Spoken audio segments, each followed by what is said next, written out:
Shem's Universe. So today, guys, we're going to discuss the zodiac sign of Cancer. So like I was saying yesterday, this is going to be like the polar opposite of the Gemini. So we have now a water sign. This is the cardinal sign for all the water signs. So because it's the start of the summer, the Cancer sign starts June 21st and ends around July 22nd. Depends on who's saying it. Some people will say the 20th, some people say the 22nd. So it all depends on how you want to define that. So it's the picture of it would be a crab. That's a very, very spiritual animal. A lot of people don't know that. We're going to discuss all of that today, though. So first things first, guys. The cardinal sign. I've discussed this with Aries as well. So they do, all cardinal signs have a lot of good like leadership capabilities. They're able to like see new ideas. They're innovators. They're pioneers. So for the water signs, like they can still be very good innovators and entrepreneurs. However, they're more of homebodies. The Cancer sign specifically is very much a homebody, likes to have a huge family, whether they're a man or a woman. So it's a very good trait to have. But some of them may be a little bit too introverted to actually really dig into the business world, if you will. Some of them find it a little bit difficult, so then that leads to different contradictions within their personality. Sorry about the wind, by the way, guys. I want to do something outside today, though. So that would discuss the cardinal part of it.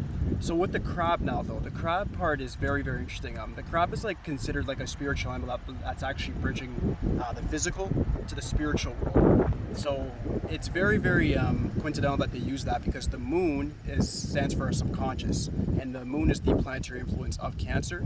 So that's why they have such a volatile sort of temperament, and they're very emotionally volatile in that sense. You have to really watch what you say to them. They could be very, very thin-skinned. So that's the thing. Just watch about the critique, but they can also dish it out as well. So that's the thing. You don't want to get on their nerves. With each decan, there also is different planetary influences. But we'll discuss that in another video when we go into the decans and so forth and start bridging off to the numerology aspect of it as well.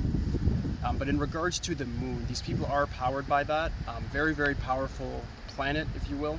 The moon still gives these people a lot of good imagination, just like the number 2 in numerology. The abilities like the water, they're able to really adapt to a lot of different situations, a lot of different jobs. Career-wise now, what I would recommend for Cancers would be the following. I would say do anything that revolves around getting to know people. You guys are very much like the 2 in numerology, as I said. So that would reflect around things like therapy, nurses, social work. Definitely entrepreneurship as well, because it's a cardinal sign. The other water signs may not have the entrepreneurial spirit, but you guys definitely still do. Just watch out for your emotional volatility, just because the business world is rather cold, whereas you guys are rather very passionate, almost hot like the fire, which is odd just because of the whole water aspect of it. But aside from that, there is a lot of eminent personalities that do reflect what I'm discussing. Tom Cruise would be among that. I would say Elon Musk is there. Somebody who seemed to be able to control the emotional volatility, unfortunately, was our Canadian friend Robin Williams, where he actually did end up committing suicide. And if you want to reach out to the spiritual aspect, it could have been having to do with the depression that he was going through, which is also very common for Cancers if you don't tackle your emotions just straightforward. So you want to tackle those emotions head on, because that's going to be your greatest detriment, but it could also be your greatest strength if you allow it to be. So it's all up to like how you're going to define your emotions and how you're going to interpret your reality.